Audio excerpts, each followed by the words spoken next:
ونؤمن به ونتوكل عليه ونعوذ بالله من شرور أنفسنا ومن سيئات أعمالنا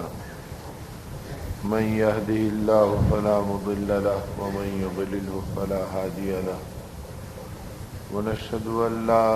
إله إلا الله وحده لا شريك له ونشهد أن سيدنا وشفيعنا وحبيبنا ومولانا محمدا عبده ورسوله أرسله بالحق بشيرا ونذيرا بين يدي الساعة اللهم صل على سيدنا مولانا محمد وآله وأصحابه وبارك وسلم كما تحب ربنا وترضى عدد ما تحب ربنا وترضى قال النبي صلى الله عليه وسلم من صام رمضان إيمانا واحتسابا غفر له ما تقدم من ذنبه وقال عليه الصلاة والسلام المرء على دين خليله فلينظر أحدكم من يخالل أو كما قال عليه الصلاة والسلام. میرے محترم بزرگوں اور عزیز بھائیوں اور دوستوں اور دینی بہنوں، یہ حق تعالی شانہ کا بے پناہ کرم اور انعام ہے کہ اس کریم پروردگار عالم نے محض اپنے لطف و کرم سے ہم کو ماہ مہمان بھی عطا فرمایا اور پھر اس ماہ مہمان کو ماہ قرآن کے طور پر اپنے پاک کلام کے ساتھ ہماری خطاکار اور لغزشوں سے بھری زندگی کو ایک موقع نصیب فرمایا. اللہ پاک اس قرآن پاک کے پڑھنے کو اور اس کے سننے کو قبول فرمائے اور جس کی تکمیل کی اس مبارک اور تاخرات کی سعادت کے ساتھ ہماری زندگی کو اللہ نے جوڑا. اللہ پاک اس کی نعمتوں کو اور اس کی برکتوں کو موت تک ہمارے ساتھ اور قیامت تک ہماری نسلوں کے ساتھ اپنے کرم سے برقرار رکھیں اور اس کی روشنی میں ہمیں اپنی زندگی کو گزارنا سہل اور آسان فرمائیں. جو تربیت اس ماہ مہمان نے ہماری کی اور اللہ رب العزت نے اس کے راستے سے جو ہماری رہنمائی کا سامان فرمایا، اللہ پاک اپنے کرم سے اس کی برکتوں کو پوری دنیا میں پھیلائے اور ہماری نسلوں کو اس کی نعمتوں کے ساتھ سرفراز فرمائے. یہ مبارک مہمان اللہ پاک نے ہماری تربیت کے لیے عطا فرمایا اور بے شمار تربیت کے خزانے اس کے اندر اللہ پاک نے چھپائے. ایک تو اس کے اندر اللہ پاک نے ہماری تربیت اس بنیاد پہ کرائی کہ دیکھو اس مہینے کے اندر تم نے کھانے پینے میں اپنی مرضی کو بدل دیا اور ہماری مرضی کا پاس و لحاظ رکھا. اس کی برکت یہ کہ ہم نے آسمانوں کی دنیا میں ملائکہ کو تم کو بھوکا اور پیاسا دکھلایا اور ان کو گواہ بنا کر اللہ پاک نے ہماری گویا مغفرت کا اعلان فرمایا کہ وہاں انہوں نے قسم پر قسم کھائی وعزتی وجلالی وعلوی وارتفاعی مکانی لأجیبنہم، کہ فرشتوں سے پوچھا کہ ما جزاء اجیر وفى عملہ، اے فرشتوں بتاؤ میرے بندوں نے اور میری باندیوں نے میرے فریضے کو ادا کیا اور میرے دیے ہوئے حکم کی تعمیل کی، اب اس کے نتیجے کے اندر بتلاؤ کہ ان کے ساتھ کیا معاملہ کیا جائے. فرشتوں نے جواب میں کہا کہ اے مولا ان کو ان کی جزا اور ان کی مزدوری کا بدلہ پورا ملنا چاہیے. اس کریم پروردگار عالم نے عزت کی قسم کھائی، جلال کی قسم کھائی، علو مرتبت کی قسم کھائی، اپنے کرم کا واسطہ دیا اور یہ فرمایا کہ میں ان کی دعاؤں کو ضرور قبول کروں گا اور ان کا لحاظ رکھوں گا اور عید کی اس بارگاہ میں جب یہ انعام و اکرام سے لیس آئیں گے ان کو ایسے بخشائے اپنے گھروں کی طرف بھیجوں گا جیسے آج ہی ماں کے پیٹ سے پیدا ہونے والا گناہوں سے پاک ہوتا ہے. اس طرح میں اپنے بندوں کی زندگی کو پاک کروں گا، صاف کروں گا اور ان کی نعمتوں کو جو ہم بندوں کو ملتی ہے فرشتے اسے دیکھ کے رش کرتے ہیں اور اللہ پاک ان کو دکھلاتے ہیں. ان نعمتوں سے تو اللہ پاک نے ہمیں نوازا اور اپنے فرشتوں کو گواہ بنایا. دوسری جانب اس کریم پروردگار عالم نے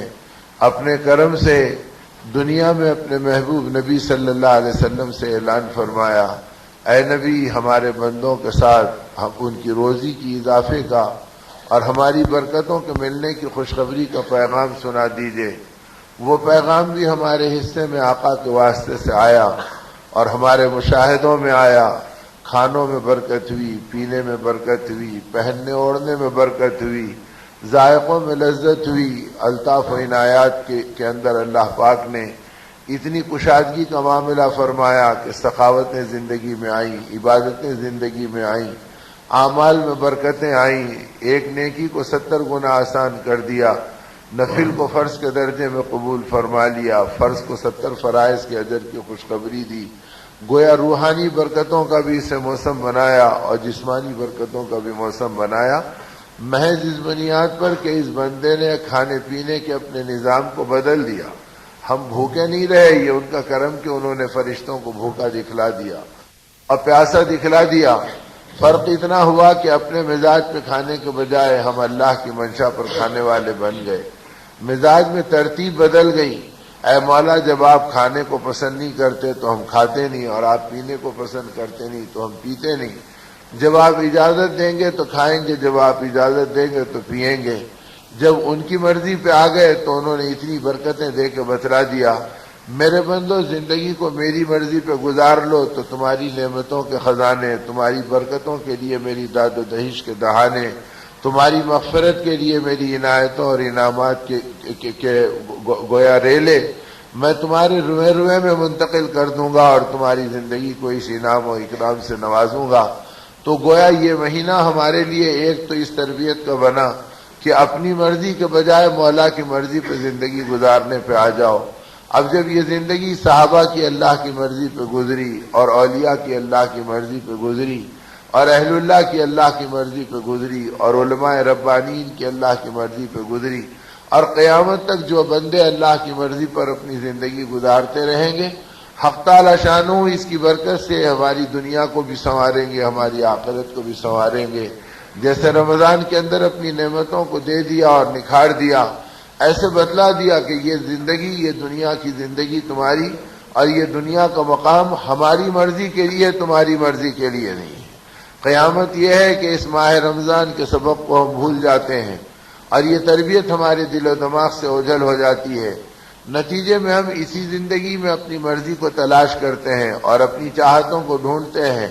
اور جتنی پریشانیاں انفرادی اور اجتماعی آج امت پر ہم پر آ رہی ہیں، وہ اس بنیاد پہ آ رہی ہے کہ جہاں اللہ کی مرضی کو پورا کرنا تھا وہاں ہم اپنی مرضی کے تلاش کرنے والے بن گئے۔ اور یہ دنیا چونکہ اللہ نے ہماری مرضی کی جگہ نہیں بنائی، ہماری مرضی کی جگہ آخرت بنائی اور ہماری مرضی کی جگہ جنت بنائی کہ وہاں ہم تمہاری مرضی کو پورا کریں گے۔ اور دنیا کی زندگی تو اس دنیا کے اندر تم ہماری مرضی کو پہچانو اور ہماری منشا کو پورا کرو۔ اور جب صحابہ کرام اللہ کی مرضی کو پورا کرنے پہ آ گئے، ان کے گھرانے اللہ کی مرضی کو پورا کرنے پر آ گئے، اور ایمان والے اللہ کی مرضی کو پورا کرنے پہ آ گئے، تو ایک تو یہ برکت دی کہ اللہ پاک نے استغنا دے دیا، اتنا استغنا دیا کہ پھر چیزیں ہو نہ ہو ایمان والے کے نزدیک برابر ہو گئی۔ جب یہ اللہ کی مرضی پہ آ گیا تو اللہ پاک نے اس کو اپنی مرضیات کا شامل حال بنا دیا اور مخلوق کی نگاہوں کے اندر اس کی زندگی کو اتنا بلند کر دیا کہ اب مخلوق کا ملنا نہیں ملنا، ان سے ہونا نہیں ہونا، ان چیزوں سے یہ امت بے نیاز بن گئی، اتنی بے نیاز بن گئی کہ صحابہ کرام کے واقعات ہیں، اولیاء امت کی زندگیاں ہیں۔ سالم مولا رضی اللہ تعالیٰ عنہ جو نواسے ہیں صدیق اکبر رضی اللہ تعالیٰ عنہ کے، بنو امیہ کا دور ہے، ہشام بن عبد الملک کے فرما روائی کا زمانہ ہے،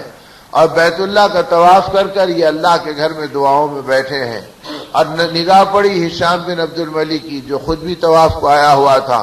پوچھا کہ یہ ہجوم کیوں جمع ہے، یہ مجمع کس لیے ہے؟ لوگوں نے کہا اللہ کے ولی یہاں پر موجود ہے، سالم مولا کو دیکھنے کے لیے، ان کی دعاؤں پہ آمین کہنے کے لیے اللہ کے بندے جمع ہیں۔ اس میں بھی گدگداہٹ ہوئی کہ چلو اللہ کے ولی کی دعاؤں میں شریک ہوں گا، ان کی کوئی خدمت کر کے کوئی بہانے کے طور پہ موقع پالوں گا۔ یہ اپنے طواف سے فارغ ہوا اور آ کے قریب بیٹھا۔ ظاہر ہے زمانے کا بادشاہ پہنچا تو دنیا چھٹنے لگی، لوگ ہٹنے لگے اور بادشاہ وقت کو جگہ ملی۔ تھوڑی دیر میں سالم مولا رضی اللہ تعالیٰ عنہ جب اپنے وظائف سے اپنی دعاؤں سے فارغ ہوئے، انہیں ایسے محسوس ہوا کہ بہت دیر سے کوئی میرے پہلو میں بیٹھا ہے۔ آپ نے فرمایا کون ہے جو بہت دیر سے میرے قریب بیٹھا ہے؟ یہ منتظر تھا کہ حضرت پوچھیں اور میں اپنا تعارف کراؤں اور پھر موقع ملے میں آپ کی خدمت کر دوں۔ تو فوراً کہا کہ حضرت میں ہشام ہوں، جانتا تھا کہ وقت کا بادشاہ ہوں، بچے بچے میرے نام سے واقف ہیں۔ تو چنانچہ حضرت بھی پہچان گئے سالم مولا رضی اللہ تعالیٰ عنہ، لیکن پہچاننے کے ساتھ ہی جب سمجھ گئے کہ بادشاہ وقت ہے جو میرے پہلو میں بیٹھا ہے اور اپنا تعارف کرا رہا کہ حضرت میں ہشام ہوں، تو گرجدار آواز میں فرمایا چپ ہو جا، اپنی زبان کو بند کر لے۔ بیت اللہ میں بیٹھ کر غیر اللہ کو دیکھنے سے ہماری آنکھیں شرماتی ہیں، ہم تجھے دیکھنا پسند نہیں کرتے۔ تو جب اللہ کی مرضی پہ آئے تھے تو وقت کے بادشاہوں کو دیکھنے سے نگاہ بے نیاز تھی، اور جب اپنی مرضی پہ زندگی گزارنے کے اوپر آ گئے تو کوڑیوں کو ڈھونڈنا، کوڑے کرکٹ پہ پھرنا، دنیا کی زندگی کے اندر اپنے آپ کو بھلا دینا، اور پھر اپنی زندگی اتنے زوال پر آ گئی کہ کہاں بادشاہوں کو نگاہوں میں لانا ایمان والا خاطر میں نہیں لاتا تھا۔ اور جب زندگی بگڑی تو جس سے آس لگ گئی، جس سے امید بن گئی، اس کی چوکھٹ پہ چلے گئے، اس کی خوشامد کرنے لگ گئے، اس کے رنگ میں رنگنے لگ گئے، اس کے مزاج میں بدلنے لگ گئے، اس کے ماحول میں ڈھلنے لگ گئے۔ نتیجے میں ایک طرف اللہ کی نگاہوں سے بھی گر گئے، اور مخلوق تو مخلوق ہی ہے جو محتاج ہے، بے بس ہے، اس سے آدمی کو کیا ملتا۔ اسی لیے اللہ پاک نے اپنے بندوں کو اور اپنے نبی کی امت کی تربیت کا سامان فرمایا۔ حدیث قدسی میں ان باتوں کو فرمایا، یا ابن آدم وَإِن تَرْضَىٰ بِمَا قَسَمْتُهُ لَكَ، اے میرے بندے تو اس بات پر اگر راضی ہو گیا جو میں نے تیرے لیے تقسیم کر دیا، تیرے مقدر میں بنا دیا، تو اس روزی پر، اس روٹی پر، اس فیصلے پر میرے راضی ہو گیا، تو میں تیرے ساتھ کیا معاملہ کروں گا؟ ارحت قلبک و بدنک، میں تیرے قلب کو راحت دوں گا، تیرے بدن کو سکون پہنچاؤں گا، تیری زندگی کے لیے گویا عزتوں کے فیصلے کروں گا۔ وَإِن لَّمْ تَرْضَىٰ بِمَا قَسَمْتُهُ لَكَ، اور اگر تو اس پہ راضی نہیں ہوا جو میں نے تقسیم کر دیا، بلکہ دنیا کی بھاگ دوڑ میں اور ریس میں شامل ہو گیا، اسے اتنا ملا تو مجھے اتنا ملنا چاہیے، اس کے پاس اتنی دنیا ہے تو میرے پاس اتنی دنیا ہونا چاہیے، اس کے پاس یہ سامان ہے تو میرے پاس یہ چیز ہونی چاہیے۔ اگر تو دنیا کی چیزوں پہ رال ٹپکاتا رہا اور میری تقسیم پہ راضی نہیں رہا، اور اسی دنیا کی بھاگ دوڑ میں اور اسی محنت کو اپنا مطلوب و مقصود بنا لیا، تو پھر میرا معاملہ تیرے ساتھ کیا ہوگا؟ فَوَعِزَّتِي وَسُلْطَانِي لَأُسَلِّطَنَّ عَلَيْكَ الدُّنْيَا، میرے عزت کی قسم، میری سلطنت کی قسم، پھر میں دنیا کی محبتوں کو اور دنیا کی فکروں کو تیری گردن پہ مسلط کر کے رکھ دوں گا۔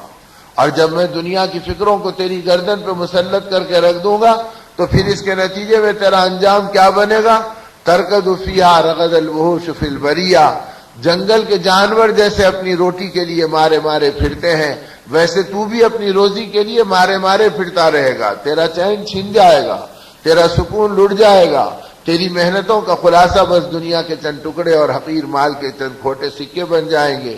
سوئے گا تو اسی غم میں، جاگے گا تو اسی کی فکر میں، سوچے گا تو اسی کے منصوبوں میں، محنت کرے گا تو اسی کو اپنے نگاہوں میں رکھ کر اب تیری زندگی کا سکون لٹ جائے گا اور تیری زندگی اعمال کی برکتوں سے خالی ہو جائے گی۔ اب تو جنگل کے درندوں کی طرح صرف دنیا کے پیچھے مارے مارے پھرنے میں اپنی زندگی لگا دے گا۔ اور یہ بھی یاد رکھ کہ تو اگر محنت کرے گا تو یہ ضروری نہیں کہ جتنی تو محنت کرے گا اتنا تیری روزی میں اضافہ ہوگا، تیرے مال میں بڑھوتری ہوگی، بلکہ یاد رکھ وَتَكُونُ عِندِي مَذْمُومًا ثُمَّ لَا يَكُونُ إِلَّا مَا كَتَبْتُهُ لَكَ، تجھے اتنا ہی ملے گا جتنا میں نے تیرے لیے مقدر کر دیا، اور میری نگاہوں کے اندر تو مذموم ہو جائے گا، گر جائے گا، اور جب میری نگاہوں میں گر جائے گا تو ہر ایک کی نگاہوں میں گر جائے گا۔ تو میرے دوستو، آج محنتوں کے بدل جانے نے اور فکروں کے پلٹ جانے نے، قرآن پاک کی روشنی میں زندگی گزارنے کا ذوق اجڑ جانے کے نتیجے میں حالات ایسے بن گئے کہ آدمی اسی دنیا کو سب کچھ سمجھنے لگا اور اسی زندگی کو کل سمجھنے لگا۔ بقول ہمارے اکابر کے، جب اس نے اسی دنیا کو سب کچھ سمجھا تو مالدار بننے کی تمناؤں میں قرضدار بننے لگ گیا،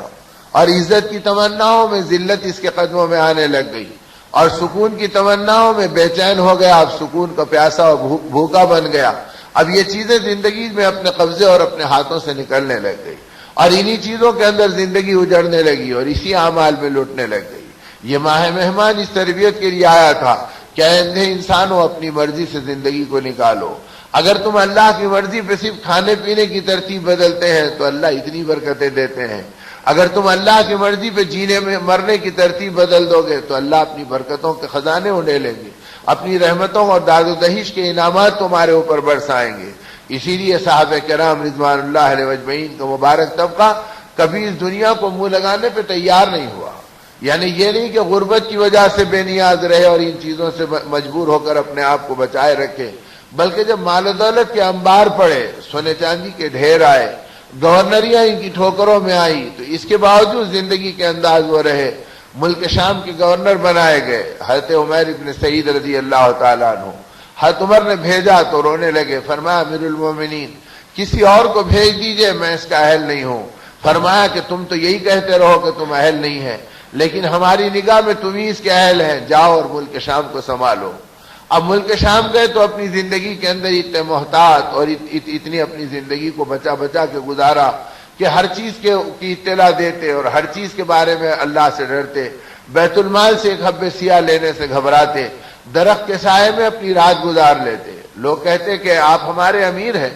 اور ملک شام کا اللہ نے آپ کو گورنر بنایا ہے, رہنے کے لیے کوئی کمرہ بنا لیتے, کوئی مکان بنا لیتے. فرمایا کہ بیت المال سے میں کچھ لینا گوارا نہیں کرتا کہ کہیں ایسا نہ ہو کہ اس کا حساب و کتاب میری آخرت کو خطرے میں ڈال دے, میں اسی میں مطمئن ہوں. تو وقت کا گورنر ہے اور درخت کے سائے میں اپنی رات گزار دے رہا ہے, مخلوق کی فریادیں سن رہے ہیں اور پھر اس کے بعد اس میں ڈر رہے ہیں میرے فیصلے حق پہ ہوئے یا نہیں ہوئے. کئی دن گزر گئے, کافی عرصہ ہو گیا, مہینوں کا فاصلہ پڑ گیا. حضرت عمر کو آپ کے بارے میں کوئی اطلاع نہیں ملی, تو اپنے ساتھیوں سے مشورہ کیا کہ کہیں عمیر ابن سعید میں تبدیلی تو نہیں آ گئی. اور عرصہ ہو گیا انہوں نے اپنی کارگزاری نہیں بھیجی. کارگزاری بھیجی تھی لیکن قاصد کے پہنچنے میں دیر ہو گئی تھی. آپ نے دوسرا قاصد مدینے سے روانہ کر دیا اور کہا کہ ہم عمیر ابن سعید کو معزول کرتے ہیں اور ان کی جگہ دوسرے کو ملک شام کا گورنر بناتے ہیں. اب اس حمص کے علاقے کا گورنر کسی اور کو بنا دیا اور حمص کے علاقے کے جو گورنر حضرت عمیر ابن سعید تھے ان کو واپس لوٹنے کا حکم دے دیا. اب اندازہ کر رہے ہیں کہ اتنے دن میں آنا چاہیے. وہ دن گزر گئے, ہفتہ گزرا, عشرہ گزرا, 15 دن گزر گئے, مہینہ گزر گیا. حضرت عمر کو طرح طرح کے خیال آ رہے کہ یہ کہیں حمص میں بغاوت تو نہیں کر دی, انہوں نے میری بات کی نافرمانی تو نہیں کی, نہ آنے کی اطلاع ہے نہ پہنچنے کی کوئی خبر دیتا ہے. 1.5 مہینے کا عرصہ گزر گیا. اب یہ سوچ میں پڑے ہیں, اتنے میں کسی نے کہا امیر المومنین عمیر ابن سعید آ گئے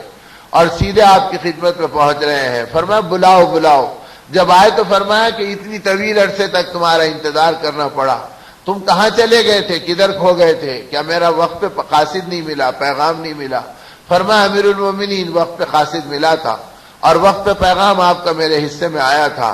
لیکن میں مجبور تھا. میں گورنر بننے سے پہلے کوئی سواری اپنے پاس نہیں رکھتا تھا,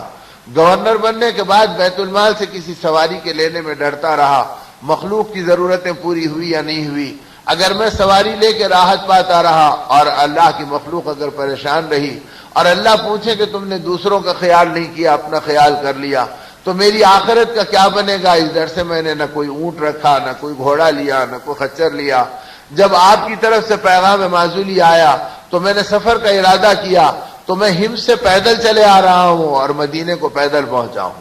وقت کا گورنر ہے اور کسی سواری کا اختیار نہیں ہے. کہا اس میں تاخیر ہو گئی اور آنے میں مجھے دیر ہوئی. حضرت عمر رو پڑے اور فرمایا اے اللہ تو نے کیسے اپنے نبی کے امتی دیے جو آخرت سے اتنا ڈرتے ہیں اور تقوی میں اتنا اپنی زندگی کو گزارتے ہیں. اب یہ مہینہ تو اسی احتیاط کے لیے ملا تھا کہ اپنی زندگی کو محتاط بناؤ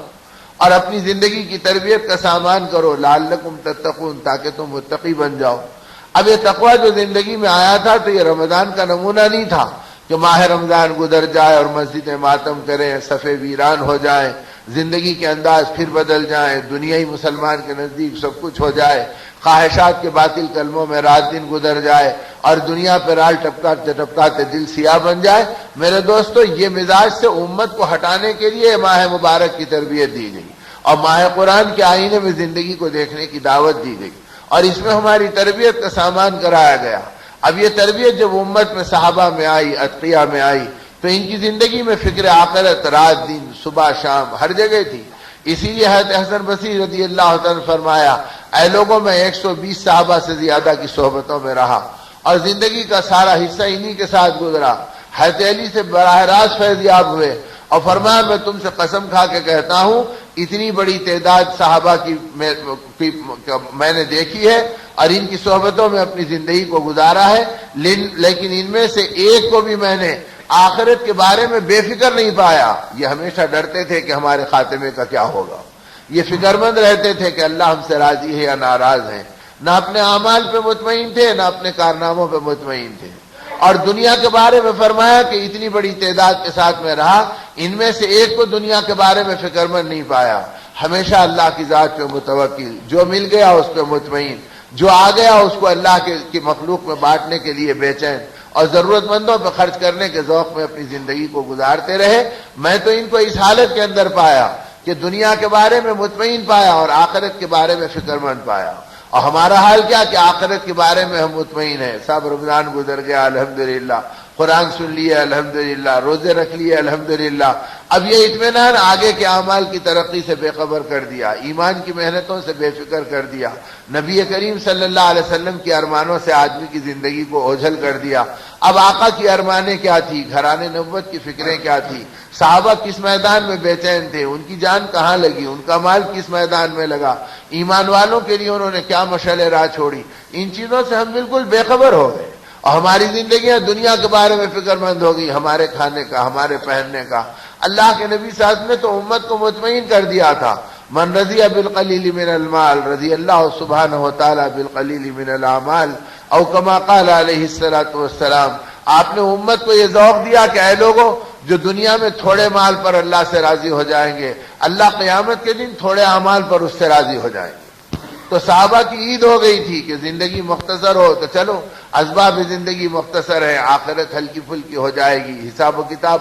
سے آدمی کی زندگی کو چھٹی مل جائے گی اور آخرت کا مسئلہ چٹکیوں میں حل ہو جائے گا. تو وہ دنیا کی بڑھوتری پر اور مال کے اضافے پر اور اس کے منصوبوں پہ اپنی زندگی نہیں گزارتے تھے، بلکہ بھاری ذمہ داریاں آئیں تو اس میں گھبرا گئے، مال آ گیا تو فکر مند ہو گئے، عہدہ مل گیا تو پریشان ہو گئے، گورنری آ گئی تو بے چین ہو گئے کہ اس کی امانت کا کیا ہوگا اور آخرت کا کیا ہوگا. اور اتنی احتیاط سے گزاری کہ آ کے کہہ رہے امیر المومنین میں تو پیدل آ رہا ہوں، جس کی وجہ سے تاخیر ہو گئی. حضرت عمر رضی اللہ عنہ نے فرمایا اے عمیر یہ تو بتاؤ کہ تم وہاں سے نکلے اور یہاں پر پہنچے تو بیت المال سے تم نے کیا لیا؟ کہا امیر المومنین اللہ گواہ ہے بیت المال سے میں نے کچھ نہیں لیا، اپنی محتاج زندگی پہ قائم رہا، جو روزینہ مقرر تھا اسی پہ شاکر رہا اور ایسے ہی چلے آ رہا ہوں. تو فرمایا تمہارے ساتھ کیا ہے؟ تو ایک جھولا تھا جو بغل میں پڑا ہوا تھا. فرمایا امیر المومنین اس جھولے میں میری دنیا بھی ہے میری آخرت بھی ہے. حضرت عمر کو حیرت ہوئی، فرمایا کہ اس میں تمہاری دنیا بھی ہے تمہاری آخرت بھی ہے، لاؤ ہم بھی تو دیکھیں. جھولے کو کھول کے دیکھا، جب جھولے کو کھول کے دیکھا تو اس میں لکڑی کا ایک پیالہ ملا. فرمایا عمر کیا کہہ رہے ہیں کہ یہ تمہاری دنیا بھی ہے تمہاری آخرت بھی ہے؟ فرمایا اگر آٹا مل جاتا ہے تو اسی میں گون لیتا ہوں اور نماز کا وقت ہوتا تو اسی میں پانی لے کے وضو کر لیتا ہوں، یہی میری آخرت ہے یہی میری دنیا ہے. اس کے علاوہ گورنری میں میرے پاس اور کوئی سامان دنیا جمع نہیں ہوا.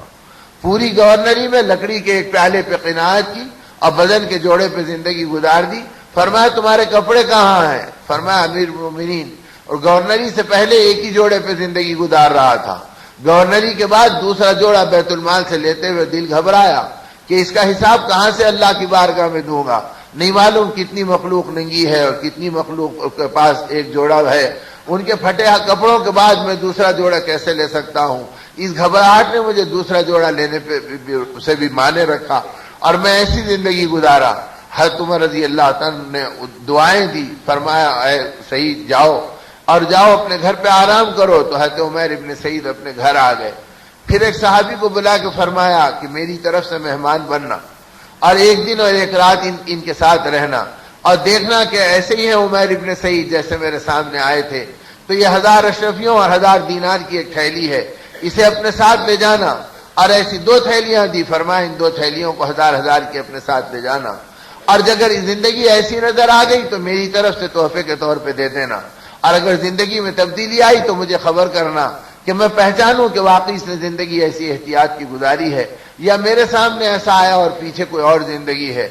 گئے عمر ابن سعید، گورنر کے پیچھے صحابی پہنچے. کہا کہ بھائی تمہارا کیا حال ہے؟ کہا مبارک کے مہمان کہنا، مرحبا، قبول کیا، اپنے گھر ٹھہرایا، رات زندگی گزار لی، دن کا وقت آیا تو دن کے اوقات گزر گئے، کھانے کا وقت آیا تو اندر سے بیوی نے ایک برتن کے اندر جو کی روٹی بھیجی اور سالن کی جگہ کے اوپر نمک کی کنکریاں بھیجی اور کہا ہمارے گھر میں اور کوئی سالن نہیں ہے، ہم نمک کی کنکری سے جو کی روٹی لگا کے کھا لیتے ہیں، اللہ کا شکر ہے اسی پہ ہماری زندگی گزر رہی ہے۔ تو گورنر کے گھر کو دیکھا کہ سالن کی کوئی گنجائش نہیں ہے اور جو کی روٹی کے اوپر قناعت کر کے اپنی زندگی کو گزار رہے ہیں۔ جب دن بھر یہ حال دیکھا تو رات میں رو پڑے اور فرمایا اے عمیر، اللہ تمہارے حال پہ رحم کرے، تم نے دنیا سے کوئی جی لگانے کا تعلق ہی نہیں جوڑا، اس سے کسی رشتے کو اپنے ساتھ محبت کے بنایا ہی نہیں۔ لو امیر المومنین نے مجھے بھیجا تھا، میں مہمان بننے کے لیے نہیں آیا، میں تمہارے حال دیکھنے کے لیے آیا، اور ان 2000 اشرفیوں کی دونوں تھیلیوں کو رکھو، اور امیر المومنین نے ان 2000 دینار کو تمہیں تحفے کے طور پہ دیا۔ فرمایا اسے دیکھ کے کانپنے لگے اور فرمایا ارے اس دنیا کو لے کے کیا کروں گا، میرے گھر میں ابھی 3.5 سیر جو پڑی ہے، وہ پہلے ختم ہوگی یا زندگی پہلے ختم ہوگی میں نہیں جانتا، اگر زندگی اس جو کے ختم ہونے سے پہلے ختم ہو گئی اور یہ دنیا میرے گھر میں پڑے رہی تو مجھے اللہ کے سامنے شرمندگی ہوگی کہ تم میرے محبت کا دم بھرتے تھے اور اپنے گھر میں دنیا چھوڑ کر آئے، میں لینے کے لیے تیار نہیں، اسے امیر المومنین کو واپس کر دو۔ بیوی نے اصرار کیا اور کہا امیر المومنین نے بھیجا ہے اور بغیر کسی سوال کے بھیجا ہے تو لے لو، مدینے کے پریشان حال حاجت مند موجود ہیں، انہیں دے کے اپنی آخرت کا توشہ بنا لیں گے۔ تو رو کے فرمایا کوئی برتن نہیں ہے کہ جس میں میں اسے لے سکوں، ہمارے گھر میں 2000 اشرفی لینے کے لیے کوئی چیز نہیں ہے کہ جس کے اندر لے لوں۔ جب بیوی نے سنا تو اپنے دوپٹے کا کپڑا پھاڑا اور اوڑھنی کا ایک کپڑا پھاڑ کے دیا اور کہا امیر المومنین کا ہدیہ ہے، اس میں لے لو، اس سے ضائع مت کرو۔ تو اس اپنے بیوی کے پھٹے ہوئے کپڑے میں اس ہدیے کو قبول کیا۔ اس سارے منظر کو دیکھ کے وہ صحابی گئے اور حضرت عمر کو ساری اطلاع دی۔ حضرت عمر رو کے کہنے لگے اے اللہ، تو نے کیسے کیسے نبی کے امتی مجھے عطا فرمائے کہ ان کے ذریعے سے دنیا میں تیرا نظام چل رہا ہے، یہ دنیا کی محبتوں سے بے نیاز ہے اور لالچ دنیا کی ان کو کوئی بہکا نہیں سکتی، ان کے ایمان کو متاثر نہیں کر سکتی۔ آپ نے دعائیں دی اور اس کے بعد پھر ایک صحابی کو دوڑایا اور کہا کہ عمیر ابن سعید کو بلاؤ تاکہ میں اس سے بات کروں۔ جب بلائے تو فرمایا سچ سچ بتاؤ، تم نے ان 2000 میرے بھیجے ہوئے اس تحفے کو اور اس دینار کو اس سے کیا استعمال کرنا سوچا اور کیسے برتنے کا منصوبہ بنایا؟ تو حضرت ابن سعید رونے لگے اور رو کے فرمایا امیر المومنین اللہ گواہ ہے، آپ کے بھیجے ہوئے مال میں 1 درہم اور 1 حبے سیاہ بھی اب میرے گھر میں باقی نہیں ہے۔ آپ کے پاس آنے سے پہلے میری بیوی نے مدینے کے ضرورت مندوں کے پتے بتا دیے، میں ان بیواؤں میں تقسیم کر دیا، ان یتیموں پہ خرچ کر دیا اور 1 حبے سیاہ بھی باقی نہیں رکھا۔ میرے گھر میں 3.5 سیر جو پڑی ہے، وہی میری دنیا میرے لیے بہت کافی ہے، میں اسی سے گھبرا رہا ہوں، اب اس کو کہاں رکھتا؟ تو آپ پاس آنے سے پہلے میں نے اسے تقسیم کر دیا۔ حضرت عمر اور بے قرار ہو گئے اور فرمایا اے ابن سعید، میری تمنا یہ ہے دوبارہ جا کر اس گورنری کو قبول کر لو اور جا کر پھر حمص کے علاقے کی ذمہ داری کو سنبھال لو۔ تو حضرت ابن سعید کی چیخ نکل گئی، فرمایا کہ امیر المومنین اللہ کے لیے اب مجھے مت بھیجیے، اس گورنری نے میرے اخلاق بگاڑ دیے اور میں ڈرتا ہوں اور روز رات میں رو کر اللہ سے معافی مانگتا ہوں کہ میری آخرت کا کیا ہوگا۔ فرمایا ابن سعید کیا کہہ رہے ہیں؟ فرمایا گورنری کی اس پوری مدت میں ایک مرتبہ ایک عیسائی راہب کو جب وہ ضد پہ اڑ گیا اور اپنی بات پہ مصر ہو گیا تو میری طبیعت جھلا گئی، تو میں نے کہا خدا تجھے رسوا کرے، تو مجھے پریشان کرتا ہے۔ آج تک اپنی زبان پکڑ کر روتا ہوں اور کہتا ہوں گورنری کے نشے میں تو نے اللہ کے ایک بندے کو رسوا کرنے کے لیے کہہ دیا اور لعن طعن کیا، اگر اللہ تیرے بول پہ پکڑ کریں گے تو تیری آخرت کا کیا ہوگا؟ میں اپنے اخلاق پہ گھبرا رہا ہوں اور اپنے اعمال پہ ڈر رہا ہوں، میں دوبارہ گورنری قبول کرنے کے لیے تیار نہیں۔ حضرت عمر نے کہا جاؤ آرام کرو، پھر مشورہ کریں گے۔ حضرت ابن سعید گھر آئے آرام کی نیت سے۔ دوسرے دن حضرت عمر کو اطلاع پڑی کہ عمیر بیمار پڑ گئے تو آپ پریشان ہوئے، کہا مدینے کے اطباء کو بلاؤ، ان کا علاج کراؤ۔ 2-3 دن گزرے، معلوم ہوا کہ بیماری بڑھ گئی، یہاں تک کہ حضرت عمر بیٹھے ہیں کسی مشورے کی مہم میں لگے ہیں، اتنے میں جنازہ آیا۔ لوگوں نے کہا کہ یہ عمیر ابن سعید کا جنازہ ہے، اللہ نے ان کو اٹھا لیا۔ تو حضرت عمر کی ہچکیاں لگ گئیں اور رو پڑے، اتنے روئے کہ آپ کو دیکھ کے پوری محفل غمزدہ ہو گئی۔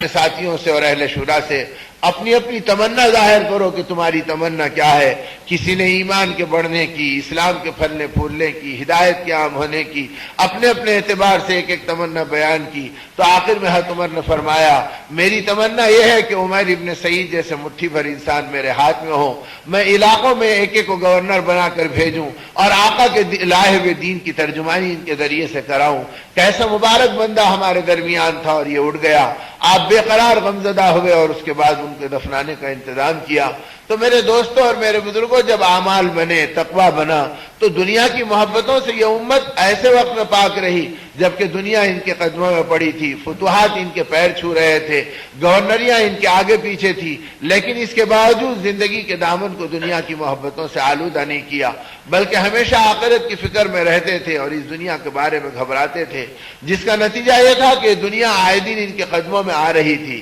اتنی آ رہی تھی کہ یہ بانٹتے بانٹتے تھک جا رہے تھے اور دنیا ڈھونڈتے ڈھونڈتے ان کے قدموں میں چلی آ رہی تھی. یہ دولتیں، یہ ثروتیں، یہ راحتیں اس وقت ملی جبکہ دنیا سے منہ موڑ کے زندگی گزار رہے تھے. اور آقا نے اس بات پہ متنبہ کیا تھا کہ اے لوگو، دنیا کی محبت سے اپنے دامن کو بچائے رکھنا، اور یہ بھی فرمایا تھا کہ میری آمد پر شیطانوں کے لشکر کے اندر شور و غل ہو گیا اور آہو بکا ہو گیا اور ماتم کی صفیں بچ گئیں. اور کہ کیا بات ہے؟ تو کہا کہ وہ نبی آ گئے جن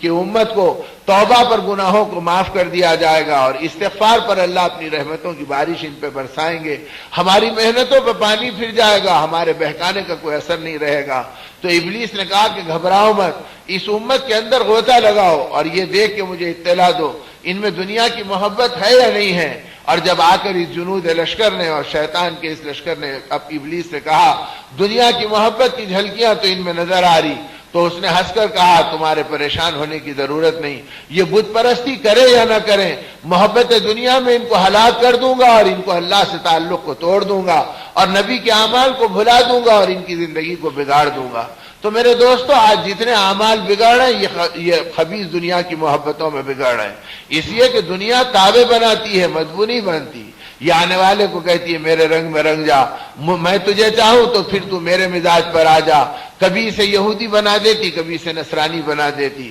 کبھی اسے بت پرستوں کا ذوق دے دیتی، کبھی اسے خواہشات کے اندر ڈھکیل دیتی. اس لیے اللہ کے پاک کلام نے اسے متاع الغرور کہا اور دھوکے کا گھر بتلایا. اور آقا دو جہاں صلی اللہ علیہ وسلم نے ان کی محبتوں سے بچا کر امت کو اعمال پر اور ایمان کی محنت پر ڈالا تاکہ امت ہمیشہ آخرت کی فکروں میں چلتی رہے اور دین کی محنتوں کے اندر اپنی زندگی کو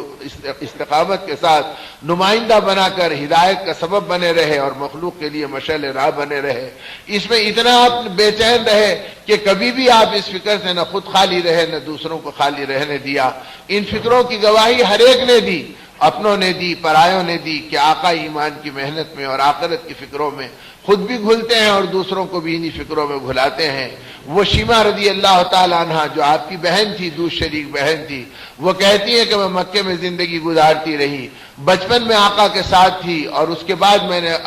اپنے بھائی کو بھلا دیا. لوگوں نے مجھ سے آ کے کہا کہ شیما تجھے یاد ہے حلیمہ کے گود میں تمہارا ایک بھائی تھا اور اس کا نام محمد ابن عبداللہ تھا، وہ آمنہ کے بیٹے تھے اور تم ان کے ساتھ کھیلتے تھے اور حلیمہ کا دودھ پیتے تھے اور اس زمانے کے اندر تم دونوں ایک ساتھ تھے. کبھی تم بڑے ہونے کے بعد اپنے بھائی کو دیکھا بھی ہے، اب وہ مدینے میں ہیں، وہ نبوت کا دعویٰ کرتے ہیں، لوگ ان کی رسالت کو تسلیم کرتے ہیں، ان کے اخلاق کے چرچے ہیں، ان کے تقدس کو لوگ قبول کرتے ہیں، ان کی تعظیم میں لوگ ادب سے بیٹھتے ہیں اور دور دور سے وفود آتے ہیں اور آ کر ان کے قدموں میں اپنے مسائل حل کرتے ہیں. شیما نے کہا جب ان باتوں کو سنا تو مجھے اندر جذبہ پیدا ہوا، چلو چل کے اپنے بھائی کو ایک نظر دیکھ لوں گی کہ آخر وہ بھائی مجھے پہچانتا بھی یا نہیں پہچانتا. اور کہتی ہے میں ذرا بے باک تھی اور جرأت مند تھی، اپنی سہیلیوں کو لے کے میں نے سفر کیا اور مکے سے مدینے کا ارادہ کیا. جب میں مدینے کو پہنچی تو پہنچتے ہی ہمارے قافلے کو دیکھ کر کچھ صحابہ آئے اور انہوں نے آ کے ہم کو گھیر لیا اور کہا کہ تم اجنبی لوگ کہاں سے چلے آ رہے ہیں. تو میں نے بڑی بلند آواز سے کہا دور ہٹو اور جا کے اپنے نبی سے کہنا کہ تمہاری بہن تم سے ملنے کے لیے آئی ہے. تو صحابہ کہتے ہیں ہم سکتے میں پڑ گئے کہ آقا کی کوئی بہن ہے اور وہ اس وقت مکے سے آئی ہے. تو ہم کو تعجب بھی ہوا اور ہم گھبرا گئے کہ کوئی بے ادبی ہم سے نہ ہو جائے. اور ہم مسجد نبی پہنچے، رسول اللہ صلی اللہ علیہ وسلم بیٹھے تھے، صحابہ آپ کے قریب تھے. ہم نے کہا آقا ایک قافلہ آیا ہے اور دکھنے میں اجنبی عورتوں کا ہے. اور جب ہم نے ان سے پوچھا کہ تم کون ہیں تو بڑی بے باکی سے انہوں نے ہم سے کہا کہ دور ہٹ جاؤ اور جا کے تم اپنے آقا سے کہنا کہ تمہاری بہن تم سے ملنے کے لیے آئی ہے. اور اپنا نام بتلائی کہ میرا نام شیما ہے. صحابہ کہتے ہیں کہ آقا کے کانوں میں آواز پڑی تو ایک دم آنکھوں میں آنسو آ گئے خوشی کے مارے, چہرہ چمک گیا. فرمایا میری بہن آ گئی, میری بہن آ گئی, بے شک وہ میری بہن ہے, اور میں اور وہ حلیمہ کا ایک ساتھ دودھ پیے تھے, وہ میری دودھ شریک بہن ہے, لاؤ اسے اکرام کے ساتھ بلاؤ اور پورے اعزاز کے ساتھ لاؤ, کوئی بے ادبی مت کرو اور اسے کوئی تکلیف مت پہنچاؤ. اور جب پتا چلا کہ سہیلیوں کا قافلہ ساتھ ہے تو گھرانوں کو آواز دیا کہ اپنے پاس کی کوئی اچھی چادریں ہیں تو بھیج دو, کوئی کپڑا ہے تو بھیجو تاکہ میں اسے بچھا دوں اور ان کی سہیلیوں کا اکرام کروں اور اپنی بہن کے ساتھ اعزاز کا معاملہ کروں. شیما کہتی ہے جب میں مسجد نبی کے دروازے پہ پہنچی تو آقا کو دیکھا کہ بڑے بڑے قافلے تقدس و تعظیم میں کھڑے ہیں. لوگ آپ سے محبت ایسی کرتے ہیں کہ آپ دوسری طرف دیکھتے ہیں تو محبت میں آپ کو دیکھتے ہیں, جب آپ ان کی طرف دیکھتے ہیں تو عزت سے نگاہوں کو نیچی گرا دیتے ہیں, آنکھ میں آنکھ اپنے آقا کے ملانے کو تیار نہیں. اور علاقوں کے نمائندے ہیں, وفود آپ کے قدموں میں پڑے ہیں, اور ان کے ادب کو دیکھ کر اور آپ کے اخلاق کو دیکھ کے, آپ کے انوار کو دیکھ کر میرے دل پہ ایک ہیبت طاری ہو گئی اور میرے بدن میں ایک راشا طاری ہو گیا. آپ نے جب میری کیفیت کو دیکھا تو فرمایا کہ میری بہن گھبرا مت, اندر آ جا, تیرا بھائی تجھ سے ملنے کے لیے ملاقات کا منتظر ہے. کتنی مدت کے بعد اللہ نے تجھے مجھ سے ملایا, کہا اپنی سہیلیوں کو یہاں بٹھا دے اور تو میرے قریب آ جا. شیما کہتی ہے کہ اب آپ کے نبوت کا, آپ کے اخلاق کا, آپ کے تقدس کا میری طبیعت کے اوپر جو تاثر پڑنے لگا, میرے پیر لڑکھڑانے لگے اور میری زبان گھبرانے لگی. میں آپ کی خیریت پوچھنے کے بھی لائق اپنے آپ کو نہیں سمجھی. آقا نے میری ہیبت کو دور کیا اور کہا کہ شیما میرے قریب آ جا. جب میں قریب پہنچی تو آپ کھڑے رہ کے میرا استقبال کیا, اور جب میں اور قریب پہنچی تو جو چادر مبارک آپ نے اپنے بدن مبارک پہ ڈال رکھی تھی اسے تیزی سے زمین پہ ڈال دیا اور کہا میری بہن اس پہ قدم رکھ دے اور اس پہ بیٹھ جا. تو میری چیخ نکل گئی کہ اس نورانی چادر پہ میں اپنے پیر کیسے رکھ سکتی ہوں, یہ آپ کی ہے اور آپ کے تقدس و تعظیم کو دیکھ رہی ہوں, لوگوں کی محبت آپ کے ساتھ کیا ہے اسے محسوس کر رہی ہوں. تو رسول اللہ صلی اللہ علیہ وسلم رو پڑے محبت میں, فرمایا میری بہن اپنے بھائی کی تسکین کا سامان کر دے اور میری اس تمنا کو پوری کر دے, میری چادر پہ بیٹھ جا. یہ کہہ کر آپ نے اپنی بہن کو قریب بٹھایا. پھر دیکھا کہ بھی ہیبت گئی نہیں تو بچپن کے دن یاد دلائے, کہا شیما تم میری نگرانی کرتی تھی, حلیمہ کے گود میں میری حفاظت کا سامان کرتی تھی, دور جاتی تو بھاگ کے آ کے مجھے لپٹا لیتی تھی. شیما تمہیں یاد ہے کہ کھیلنے کے زمانے میں ایک مرتبہ تم نے محبت سے اپنے دانتوں سے مجھے کترا تھا اور میرے کونی کے اوپر اور مہنڈے کے نیچے تمہارے دانتوں کے نشان ابھی تک ہے. جب تو یاد آ جاتی ہے تو میں ان نشانوں کو پیار کر کے تیری محبت کو یاد کرتا ہوں. یہ کہہ کر اپنی آستین اٹھا کر مجھ کو میرے دانتوں کا نشان دکھلائے, مجھے مانوس کیا, مجھے قریب بٹھایا. میں نے اپنے آقا کی اس پیار و محبت کے منظر کو دیکھا تو میرا دل پگھل گیا. میں نے کہا کہ آقا میں آئی تو تھی اپنے بھائی محمد ابن عبداللہ سے ملنے کے لیے, لیکن اب میری زبان محمد الرسول اللہ پکارنے کے لیے بےتاب ہے. آپ مجھے وہ ایمان کا کلمہ پڑھا دیجئے اور اللہ کی توحید اور اپنی رسالت سکھلا دیجئے. رسول اللہ صلی اللہ علیہ وسلم خوشی کے مارے مچل گئے, آپ کے آنکھوں میں آنسو چمک گئے. آپ نے فرمایا کہ میری بہن کو اللہ نے ہدایت دے دی, اسے جہنم کے شعلوں سے بچا لیا. آپ کو ایمان کا کلمہ پڑھایا, اس کی ساری سہیلیوں نے اسلام کو قبول کیا. آپ خوشی کے مارے بے قابو ہو گئے. فرمایا میری بہن اگر تو مدینے میں رہنا چاہے تو میں تیرے رہنے کا سامان کر دوں, اور اگر تو جانا ضروری سمجھتی ہے تو میں تیرے سفر کا انتظام کر دوں. شیما کی ہچکیاں محبت میں لگ گئیں اور بے قراری کے ساتھ فرمایا اے میرے بھائی, آپ کی محبت کے بعد آپ کے قدموں کو چھوڑ کر میں کہاں جاتی.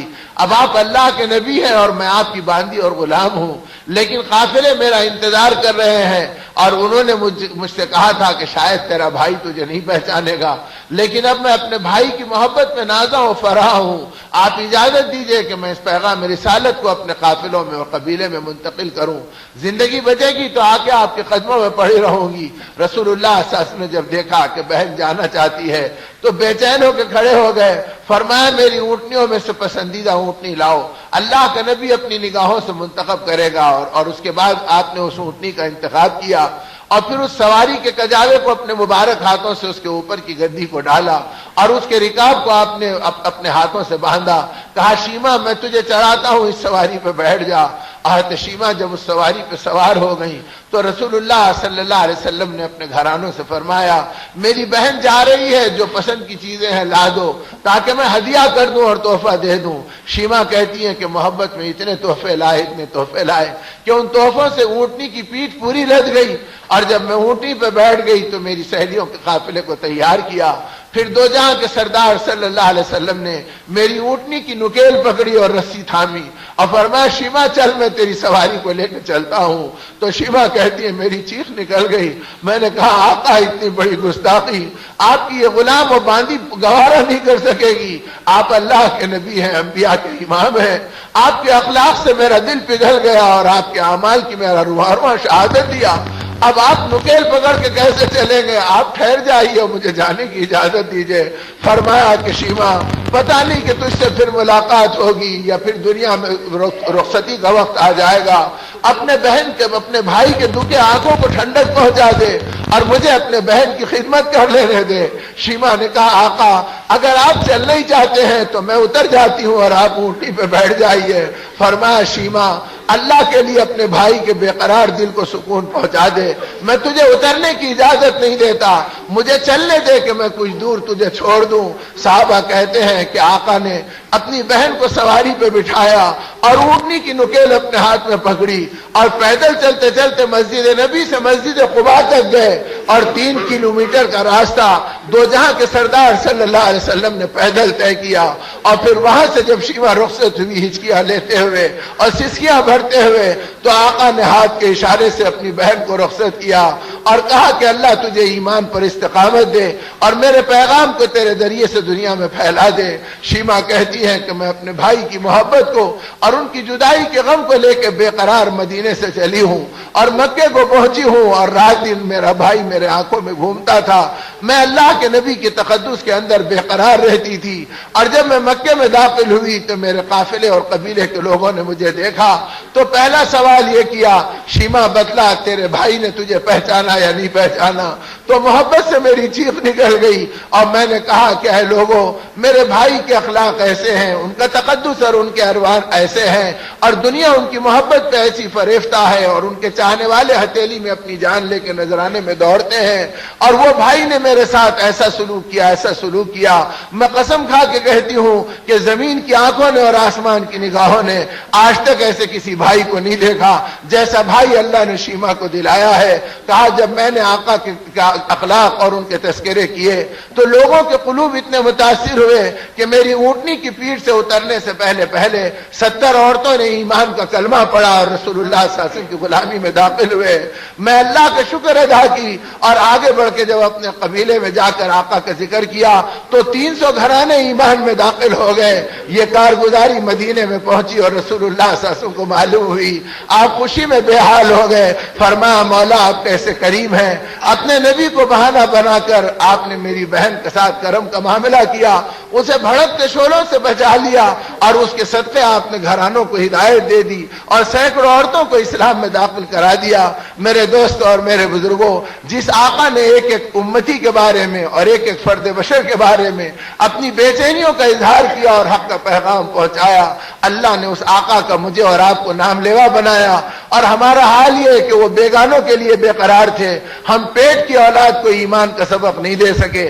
آقا کی محبتیں نہیں بتلا سکے، اپنے گھرانوں میں نبی کے احسانات کے تذکرے نہیں کر سکے، اس قرآن کے تقاضوں پر اپنی زندگی کو رنگ نہیں سکے، اس ماہ رمضان کی تربیت پہ اپنی زندگی کو باقی نہیں رکھے۔ رمضان آئے اور گزر گئے اور ہمارے ہاتھوں اس کے انوار لٹ گئے اور قرآن کی برکتیں کھو گئی اور ہم پھر دنیا کے ٹکڑوں کے غلام بن گئے، ان کے کھوٹے سکوں کے پیچھے اپنی زندگی کو اجاڑ گئے۔ ہم نے سوچا بھی نہیں کہ کل اللہ کو منہ دکھانا ہے اور اللہ کی بارگاہ میں اپنے آقا کا سامنا کرنا ہے اور شفاعت کا دامن پکڑنا ہے۔ جو آقا ہماری محبتوں میں رات دن تڑپے اور صبح شام ہماری محبتوں میں بے چین ہوئے، یہ صاف کہہ دیا ہے لوگوں اللہ نے میرے ساتھ بڑے بڑے اعزازات کا معاملہ فرمایا، انا اول الناس خروجا اذا بعثوا، میں پہلا آدمی ہوں گا جو قیامت کے دن اٹھایا جاؤں گا، پھر ابو بکر و عمر اٹھائے جائیں گے، میں ان وزیروں کے کاندھے پہ ہاتھ رکھ کر بقی کے قبرستان جاؤں گا، ان کو پکاروں گا تو وہ سب اٹھ کر میرے پیچھے آئیں گے، پھر میں اہل جنت المعلا کو آواز دوں گا،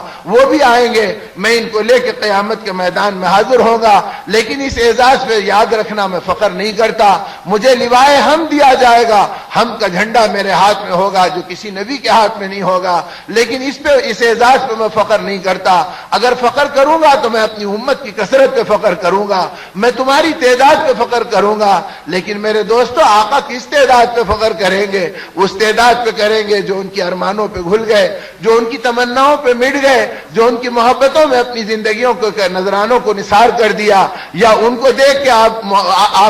محبت کریں گے یا خوش ہوں گے یا گھبرائیں گے؟ جن کی زندگی غفلتوں میں گزر گئی، آقا نے پہلے ہی کہا تھا، اے میری امت مجھے شرمندہ نہ کرنا قیامت کے میدان میں، وہاں میرے بھائی انبیاء بھی ہوں گے اور میرے نبی کے دشمن بھی ہوں گے. اگر تم بچل گئے اور میرے دامن کو چھوڑ دیا اور قرآن کی روشنی سے ہٹ گئے اور تمہاری زندگی بگڑ گئی اور اس دن تم مجرموں کی صف میں کھڑا کیے جائیں گے تو تمہارے نبی کے دل کو چوٹ پڑے گی اور مجھے ٹھیس پہنچے گی. یا اللہ، میری امت کا یہ حال ہے، میں شرمندہ ہوں گا، میں پریشان ہوں گا. میرے دوستو، اگر ہم نے دین کی محنت نہیں کی اور امت بغیر کلمے کے مر رہی ہے اور بغیر جنازے کے دفن ہو رہی ہے اور امت بدعمالیوں کا شکار ہو گئی، خدا نخواستہ امت کے زانی کھڑے ہو گئے اور امت کے جواری کھڑے ہو گئے اور امت کے سودی کاروبار کے لین دین والے کھڑے ہو گئے، تو کیا آقا کو خوشی ہوگی؟ آپ کا غم بھڑک جائے گا. ارے جن کے لیے میرا خون بہا تھا، جن کے لیے میری اولاد بھوک میں تڑپی تھی، جن کے لیے میرے گھرانے کے چولہے بجھے تھے اور جن کے لیے میں نے چہیتے صحابہ کو شہادت کا ذوق دلایا تھا، ان کی بیوائیں جب بیوہ ہو گئی اور سہاگ اجڑ گیا تو مدینے میں کوئی ان کی طرحوں کو تسلی دینے والا نہیں تھا، ان کے آنسو پوچھنے والا نہیں تھا. یہ قربانی کے ساتھ میں نے امت کو دنیا میں پھیلایا اور وہ امت اتنی داغدار بن گئی کہ یہ سود کے اڈوں پہ نظر آ گئی، یہ جھوٹ کے اڈوں پہ نظر آ گئی، یہ زنا اور شراب میں نظر آ گئی، یہ غفلتوں میں نظر آ گئی. تو آقا کتنے بے چین و بے قرار ہوں گے. آپ نے تو تڑپ کے اللہ سے مانگا تھا، اے اللہ، تیرے نبی کی تمنا اور دعا یہ ہے کہ قیامت کے دن میری امت کا حساب میرے ہاتھوں میں دے دے. اللہ پاک علام الغیوب ہونے کے باوجود اپنے جبرائیل امین کو بھیجا اور اپنے نبی کی تسلی کا سامان کیا. پوچھو کہ ہمارے نبی اپنی امت کا حساب اپنے ہاتھوں میں کیوں مانگتے ہیں؟ جب جبرائیل آئے اور کہنے لگے، اے اللہ کے نبی، آپ نے اپنے ہاتھوں میں کیوں مانگا؟ تو تڑپ گئے، رو پڑے اور رو کے فرمایا کہ جبرائیل، میری امت کمزور ہے، اگر یہ گناہوں میں بچل گئی، غفلتوں میں پھسل گئی تو قیامت کے دن حشر کے میدان میں میرے بھائی انبیاء ہوں گے، میرے اور نبی کے دشمن ہوں گے، ان کے درمیان میری امت کی رسوائی کو تمہارا نبی گوارا نہیں کر سکتا. میرے دل پہ چوٹ پڑے گی، مجھے شرمندگی ہوگی. میں چاہتا ہوں اوروں کی نگاہ سے بچا کر امت کا حساب لے لوں. حق تعالیٰ کی رحمت جوش میں ابل پڑی. اللہ پاک نے جبرائیل کو بھیجا، اے ہمارے نبی کو ہمارا سلام و پیام پہنچاؤ اور کہنا کہ اے ہمارے نبی، آپ اوروں کی نگاہ سے چھپانا چاہتے ہیں اور اللہ پاک آپ کی نگاہوں سے چھپا کر اور رحمت کی چادر اڑا کر اور باپ سے زیادہ شفقت اور محبت کے ساتھ حساب و کتاب کا معاملہ کرے گا. اے نبی، آپ گھبرائیے مت، ہم آپ کی امت کو رسوا نہیں کریں گے. میرے دوستو، جس آقا نے ہم کو اتنا چاہا ہو، ہمارے لیے اتنا بے چین ہوئے ہوں اور اس پاک کلام کی امانت کو ہم تک پہنچایا ہو، آج یہ امت اس اللہ کی عظمت کو، اس آقا کی محبت کو، ان کی قربانیوں کی بے چینیوں کو، ان کے چہیتے صحابہ کے تڑپنے کو بھلا گئی اور دنیا کے کھوٹے سکوں پہ راضی ہو گئی اور اس مردار تمناؤں پر اپنی جوانی کو داؤ پہ لگا دی، اپنے بڑھاپے کو لٹا دیا اور اپنی زندگی کے غم کو خواہشات میں بدل دیا اور آخرت کے ارمانوں سے بیگانہ اور بے چین ہو گئے. یہ ایمان کی محنتیں، یہ اسلام کی دولتیں، یہ اللہ کے راستے کی نقل و حرکتیں اور یہ رمضان کی مبارک مہینے کی تربیتیں ہم کو دی گئی اس لیے کہ ہم قرآن پاک کے سائے میں اپنی زندگی کو سنواریں اور ان اعمال کے ساتھ اپنی زندگی کو مزین کریں. حق تعالی ہمیں سچی پکی توبہ کی توفیق دے. اس مبارک ماہ کی، اس سال کی آخری تاخرات ہے، معلوم نہیں پھر یہ ماہ مبارک ہمارے حصے میں آئے گا یا اس سے پہلے ہم اپنی قبروں میں چلے جائیں گے اور پھر یہ توبہ کی رات، یہ مغفرت کی رات ہمارے ساتھ ملے گی یا نہیں ملے گی. اس لیے اللہ ہمیں سچی پکی توبہ کی توفیق دے اور ہمیں ایمان کی محنتوں پہ موت تک جما دے اور ہمارے گھرانوں کو نبی کے لائے ہوئے دین کا نمونہ بنا دے اور ہمیں اس بے دینی کے راستے سے اپنے کرم سے بچا دے. اس کے لیے میرے دوستو، حق تعالیٰ سے مانگیں اور بھکاری بن کر دعا کریں، اے اللہ، مرتے دم تک ایمان کی محنت کریں گے، تیری دی ہوئی جان و مال کو تیرے نبی کے اشاروں پہ خرچ کریں گے، 4 مہینے کا زندگی تیرے نام پہ لگا لگا دیں گے اور 3 دن کیا اپنے گھرانے کے ماحول کو ایمان میں بسائیں گے اور اپنی جوانی بڑھاپے کو ان محنتوں میں لگائیں گے۔ اللہ میرے غفلتوں کو بھی معاف کرے اور پوری امت کو صحیح راستے پہ اپنے کرم سے ڈالے۔ درود شریف پڑھ کے دعا کر لے کہ حق تعالیٰ اس ماہ مبارک کی برکتوں سے ہماری زندگی کو اپنے کرم سے نواز دے اور اپنے انعامات سے ہماری زندگی کو آراستہ کر دے اور خیر کی بنیادوں پر اللہ پاک اپنے کرم سے ہماری زندگی کو گزروا دے۔ ساری بیماریوں کو اللہ پاک دور کرا دے اور بیچاری ان عورتوں کے اور ان بچوں کے پریشانی اور حوادث کو دور فرمائے، جن کی چٹھیاں آ رہی ہے اور جن کی تمنائیں آ رہی ہیں۔ اللہ پاک اپنے کرم کا معاملہ فرمائے اور ان ساری مصیبتوں اور پریشانیوں سے حق تعالی شانہ اس بیچارے عزیز کلیم کو بھی اور اللہ پاک ان مبارک اللہ کی بندیوں کو بھی اور ان سلطانہ بیگم کو بھی اور ساری امت کی عورتوں اور مردوں کو اپنے کرم سے اپنے در کا بھکاری بنائے اور اپنے غیبی خزانوں سے ہم سب کو عطا فرمائے۔ الحمدللہ رب العالمین والصلاة والسلام علی رسولہ الکریم۔ اللہم ربنا ظلمنا انفسنا وإن لم تغفر لنا وترحمنا لنكونن من الخاسرين۔ اللهم يا حنان يا منان يا بديع السماوات والأرض يا ذا الجلال والإكرام يا حي يا قيوم برحمتك نستغيث۔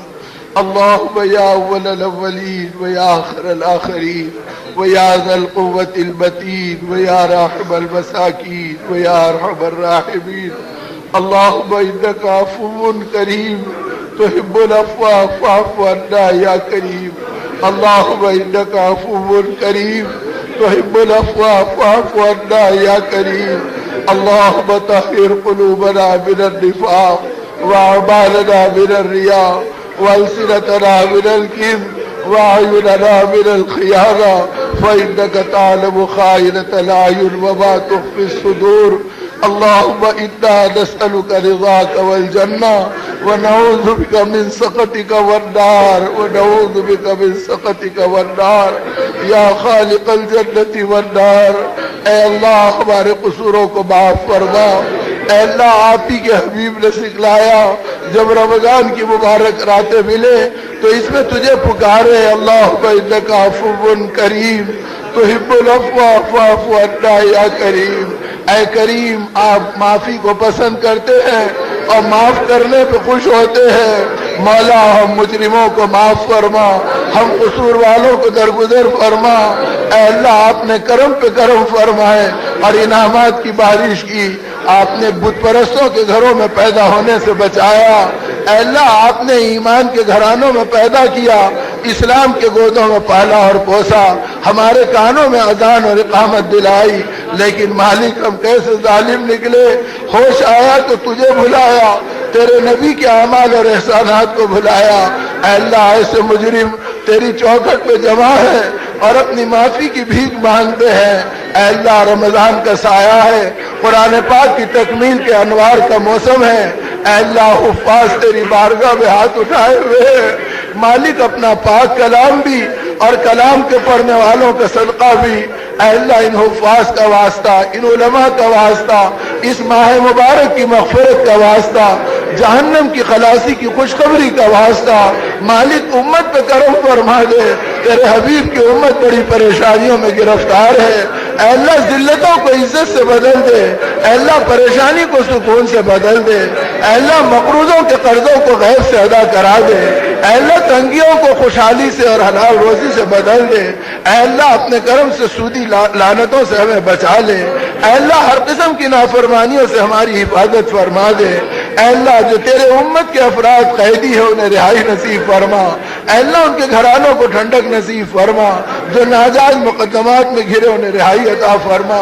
اے اللہ بیماروں نے اپنی اپنی درخواستیں پیش کی ہے، اے مولا تمام بیماروں کو موذی امراض سے بچا لے، مہلک امراض سے نکال لے، اے اللہ کمزور ہیں تو طاقت دے دے، بیمار ہیں تو صحت دے دے، بے اولاد ہیں تو اولاد عطا فرما دے، اولاد ہے تو ان میں صالحیت اور دین کی خدمت گزار بنا لے، اے اللہ امت کی بیٹیاں جو گھروں میں بیٹھی ہے مالک ان کو پاکیزہ رشتہ دے دے، اے اللہ ہماری دنیا کی آزمائش سے بھی ہم کو بچا لے، اے مالک ہمارے گناہ تو پہاڑوں سے بھی بڑھ کر ہے، لیکن تیری رحمت ہمارے گناہوں سے بہت وسیع ہے۔ اے اللہ اپنے حبیب کے آنسوؤں کی لاج رکھ لے، اے اللہ ان کی قربانیوں پہ پیار فرما لے، اے اللہ وہ ہماری محبتوں میں بہت تڑپ گئے، اے اللہ اپنے کرم سے ہمیں تقویٰ دے دے، ہمیں توکل دے دے، ہمیں ایمان کا کمال دے دے، ہمیں مخلوق سے استغنا دے دے، ہماری ضرورتوں کو اپنے غیبی خزانوں سے پوری فرما دے، اے اللہ ہمیں تواضع و تحمل کی نعمت دے دے، اے اللہ ہمیں اخلاص کی برکت دے دے۔ مالک کب تک ہم تیرا نام لے کے لٹیری زندگی گزاریں گے؟ مولا اپنے کرم سے ہمیں اخلاص دے کر اے اللہ ہماری ضرورتوں کو اپنے خزانوں سے پورا فرما۔ اے مالک آپ کے قدموں میں پڑے ہیں اور آپ کے در پہ بھکاری ہیں، اے اللہ پوری امت پر رحم فرما، شمال سے لے کے جنوب و مشرق سے لے کے مغرب تک، اے اللہ جس کونے میں تیرے حبیب کی امت ہے، مالک دشمنوں کے منصوبوں نے ہماری زندگی کو بگاڑا ہے، اے اللہ ہمیں اپنے قدموں کا کھلونا بنایا ہے، اے اللہ اب ہمیں نکال لے، اپنے قدموں میں لا لے، اے اللہ اپنے غیر کے قدموں میں جانے سے بچا لے، اے اللہ معتکفین کے اعتکاف کا زمانہ ہے، اے اللہ یہ معتکفین اعتکاف کر کر تیرے چوکھٹ کو پکڑے ہوئے ہیں کہ ہم تجھے منع کر رہیں گے اور تیرے پیار کو لے کر رہیں گے۔ مولا آپ ہی نے اپنے حبیب سے کہا جب میرے بندے اپنے ظلم کا اقرار کرتے ہیں اور اپنے جرم کا اظہار کرتے ہیں تو مجھے خالی لوٹاتے ہوئے شرم آتی ہے، اے شرمیلے مولا ہمارا دامن بھر دے، ہماری جھولی بھر دے، ہم سوالی ہیں آپ آقا ہے، ہم اے اللہ بھکاری ہیں آپ داتا ہے، آپ کے خزانوں میں کسی چیز کی کمی نہیں۔ مالک تیرے بندے بے شمار لاکھوں بندے اے اللہ اس وقت عمرہ کر رہے ہیں، تیرے گھر کا پردہ پکڑ کر رو رہے ہیں، تیرے ملتزم سے چمٹ کر مانگ رہے ہیں، تیرے حبیب کے در پر صلاۃ و سلام عرض کر رہے ہیں۔ مالک ان کے صلاۃ و سلام کو قبول فرما لے، ان کی لبیک کو قبول فرما لے، ان کی دعاؤں میں ہمارا حصہ نصیب فرما دے، اور اے مولا ہم گناہگاروں کو بار بار اپنے دربار میں بلا لے، اپنے حبیب کے دیار پہ پہنچا دے اور ان کو خوش کر دے اور ہمارے سلام کو قبول فرمانے کا سبب بنا دے۔ اے مولا عالم میں ایمان کی ہوائیں چلا دے، باطل کو اپنی قدرت سے مٹا دے، اے اللہ ظالم حکمرانوں کو گردن پہ مسلط ہونے سے بچا لے، اے اللہ ظالم حکمرانوں کو گردن پہ مسلط ہونے سے پوری امت کی حفاظت فرما لے، اے اللہ ہماری مساجد کی بھی حفاظت فرما، ہمارے مدارس کی بھی حفاظت فرما، ہمارے مکاتب کی بھی حفاظت فرما، ہمارے خانقاہوں کی بھی حفاظت فرما۔ جو محبوب بندے کھل گئے اور تیری بارگاہ میں پہنچ گئے اے اللہ اپنی شان کے اعتبار سے انہیں جزا عطا فرما، ہمارے ماں باپ کو بھی اپنی شان کے اعتبار سے جزا عطا فرما، اے اللہ انہیں کروٹ کروٹ جنت نصیب فرما، اور اے اللہ جن کے ماں باپ موجود ہیں ان کی عمروں میں برکت نصیب فرما، ان کو طاقت نصیب فرما، ان کو صحت نصیب فرما، ان کی زندگی کو ایمان کی محنت میں چلا دے۔ مولا ہمارے بچوں کو قرآن کا حافظ بنا دے، اے اللہ اپنے علوم کا عالم بنا دے، اپنے دین کا داعی بنا دے، عالم میں ایمان کی محنتوں کے کرنے کے لیے حکمت کے چشمے ان کی زبانوں پہ جاری کر دے اور ان کے قلب میں داخل کر دے۔ اے اللہ قیامت تک ہماری نسلوں کی حفاظت فرما اور انہیں ایمان کا علم بردار بنا۔ آپ کے عزت کی قسم ہم کسی کی تربیت نہیں کر سکتے، اے اللہ آپ ہی ہماری حفاظت فرمائیے، اپنے اپنے وقتوں کے حسن خاتمے کی دولت عطا فرمائیے۔ مالک تیری باندیاں بھکارن بن کر بیٹھی ہے، آنچل اٹھائی ہوئی ہے، اپنے ہاتھ پھیلائی ہوئی ہے، بوڑھے بندے تیرے سامنے سائل بنے ہیں، علماء تیرے سامنے ہاتھ پھیلائے ہیں، حفاظ تیرے سامنے سوال کر رہے ہیں، معصوم بچوں کے ہاتھ پھیلے ہیں۔ مالک ان سب کے صدقے ہماری دعاؤں کو قبول فرما اور پوری امت پہ کرم فرما اور پوری انسانیت کو ہدایت کی دولت دے دے۔ اے کریم اپنے کرم کی بارش فرما، اے مالک دھتکار مت دے، ٹھکرا مت دے، محروم مت فرما دے۔ اے اللہ اگر آپ نے ٹھکرایا تو کون گلے سے لگائے گا؟ اے اللہ آپ کے علاوہ کس کا در ہے؟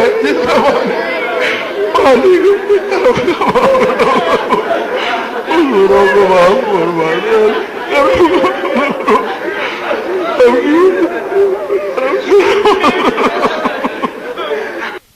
دعاؤں کو اپنے کرم سے قبول فرما۔ صلی اللہ تعالی علی خیر خلقہ ونور عرشہ محمد وآلہ وصحبہ اجمعین والحمد للہ رب العالمین برحمتک یا رب۔ السلام علیکم ورحمۃ اللہ وبرکاتہ۔ الاشرف اسلامک سی ڈی سینٹر. ہمارے پاس مختلف مشہور قراء کرام کی قراتیں، مشہور و معروف نعتوں اور نظموں کے سی ڈیز اور دنیا کے مشہور و معروف علماء کرام کے تقاریر اور خطابات اور بزرگان دین کے مواعظ اور بیانات کے سی ڈیز کے علاوہ ائمہ حرمین کے قرآن مجید کے ترجمہ و تلاوت کے مکمل سیٹس کے سی ڈیز نہایت واجبی دام پر دستیاب ہیں. ان سی ڈیز کو حاصل کرنے کے لیے ہمارا پتہ یاد رکھیے: